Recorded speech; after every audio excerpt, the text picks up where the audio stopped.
What is going on, guys? Welcome back to a new video. Today we're going to be taking a look at the quiz for displaying positioning and all the layouts. So if you've been enjoying this series, if you've been finding it valuable, please consider subscribing. But without further ado, let's get right into it. So which of the following values will position an element in relation to the nearest non-static element? It's going to be relative. No. Well, non-static element. Oh, okay. Absolute doesn't. I guess I did need a refresher on that. Complete the statement. A block element does not start a new line and can be sized using the height and width, starts a new line and can be sized using the height and width, does not start a new line and can be sized using the height and width, starts a new line and cannot be. So it cannot be sized with the height and width, I believe. Actually, a block element is like an image, right? I believe it's like an image, so it can be, and it does not start a new line, I believe. Actually, I lied, it might start a new line. I believe it does start a new line, but yeah, there you go. So block elements take up the horizontal space and their dimensions can be resized with the height and width. The z-index will be ignored if an element is set to which of the following position values. Oh, this one's good. Believe it's static. Right, static cannot take it. I totally forgot about that. How will this rule set affect the dot card element?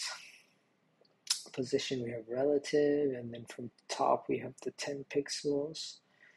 So the default behavior of the top will not be affected.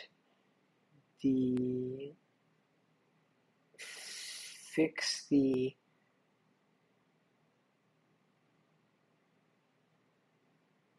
dot card element 10 pixels from the top. Position the dot card element. I believe it's this one. Yeah. The combination of these will result in the behavior of it being lower, 10 pixels lower than its actual position.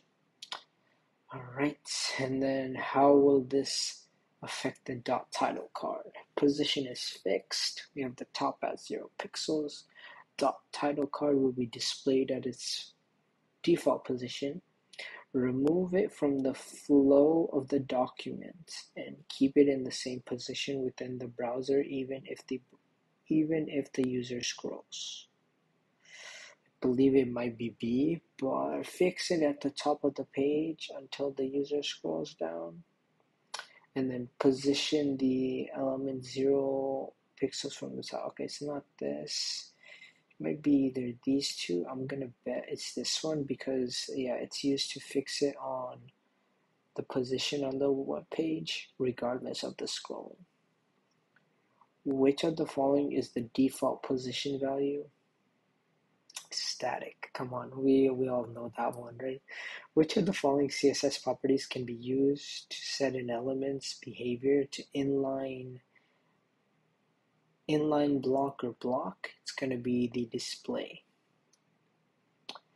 And then complete the sentence. An inline element does not start a new line. It cannot be sized using the height and width. Okay.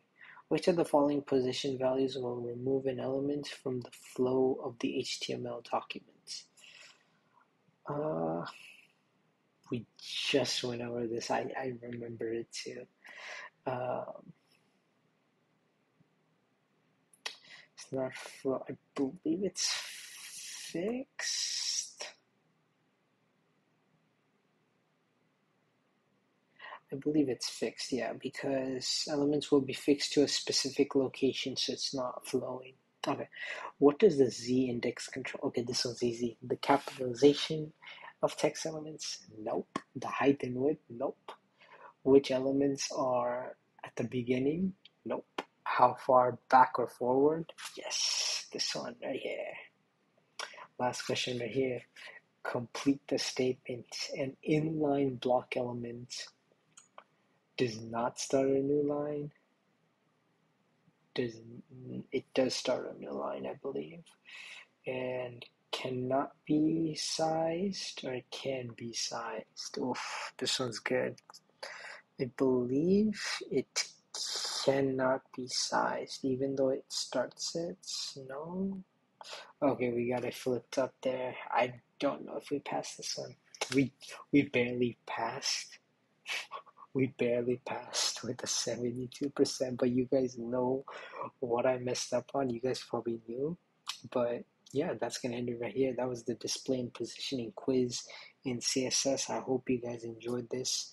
And if you did, please consider subscribing, and I'll see you guys in the next one.